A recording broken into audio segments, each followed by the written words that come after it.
It's a nasty day outside. I'll quickly check the radar to see how bad the storm will get. Rain bands moving in from the northeast in a comma-head cloud shape forming off the east coast. This is a nor'easter. Timmy is indeed feeling the full effects of a nor'easter at the vulnerable plains of the Rockaway Peninsula, nonetheless. Most people living on the coastal plain of the Northeast have heard of a nor'easter before. These winter storms are a nuisance to some people and a deadly hazard to others. How do these tempests form, and why do they seemingly take the same path parallel to the coast every time?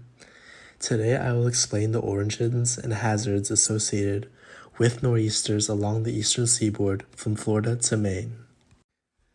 The Gulf Stream is an anomalously warm current of warm water stretching from the coast of Florida before moving into the Atlantic north of the Carolinas.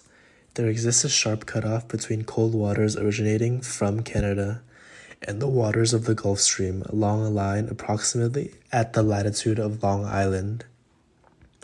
This boundary supports upper-level divergence in the atmosphere, contributing to the development of low-pressure systems. The 70+ degree Fahrenheit water brings plentiful moisture to higher latitudes as the low-pressure system encourages the mixing of colder northern air masses and warmer air from the south.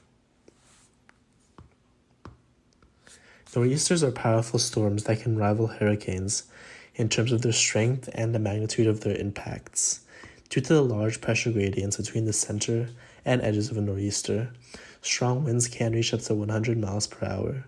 Nor'easters have large wind fields spanning hundreds of miles in width, usually in an elliptical shape. With hurricane-force winds blowing over such a large area, this wind usually contributes to a pileup of water known as storm surge. Heavy precipitation is also widespread along the western and northern flanks of a nor'easter, corresponding to the comma-head portion of the storm. When nor'easters occur in winter, this may translate into several feet of heavy snow. Tornadoes and associated severe thunderstorms also occur in the tail portion of the comma-head shape that defines a nor'easter. Nor'easters are often underestimated due to the frequency by which they occur, despite the dangers that they carry. A defining feature of nor'easters in the mid-Atlantic and New England is heavy snowfall. Despite other parts of the continent experiencing colder temperatures, outside of lake effect and orographic snowfall, the Atlantic coast experiences the heaviest winter storms in the form of nor'easters. This rare combination of cold air and rich moisture from the Gulf Stream leads to significant snowfalls over vast portions of the East Coast. However, if a nor'easter moves further inland, most of the coastal plain will experience rain or a mixed precipitation type. Rain and snow alone are most associated with river flooding. However, mixed precipitation is by far the worst. Only a quarter inch of freezing rain can leave roads impassable and destroy utility lines, causing loss of heating or cutting off of communication. When people hear the word tornadoes, they often think of Kansas or maybe somewhere else in the Midwest.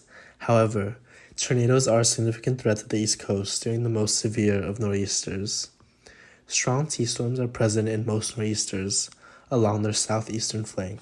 However, when CAPE, or convective available potential energy, in the atmosphere is high enough, these thunderstorms may turn supercellular and develop rotation, leading to waterspouts that move onshore to become tornadoes. Scientists have developed an intuitive way to categorize the destructive potential of tornadoes through the Fujita scale. Tornadoes range from F0 to F5, depending on their wind speeds and associated destruction. Due to the lack of atmospheric instability over the ocean, most tornadoes originating in a nor'easter are F0, F1, or F2. The low-pressure system of nor'easter often accompanies a high pressure to the northeast of the storm. This means that even if the central pressure of the nor'easter isn't very low, the level of the high pressure to its side could compensate for that. As a result, winds in most nor'easters reach tropical storm force, while winds in the strongest of nor'easters can move well into the hurricane range. With wind over water comes flooding in the form of storm surge.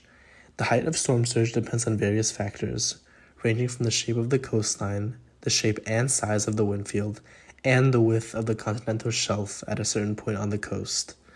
The level of storm surge is the height above sea level that marks the base of a wave. A famous example comes with the storm of the century in 1993, where a nor'easter that brought a 12-foot surge to the panhandle of Florida, higher than that of most hurricanes. Storm surges can also turn miles of coastal plain into sprawling ocean in a matter of hours, so it's no surprise that storm surges are the leading cause of death and property damage in a nor'easter. It looks like the National Weather Service put out a storm surge warning for 3 to 5 feet of flooding. Mom says we're evacuating.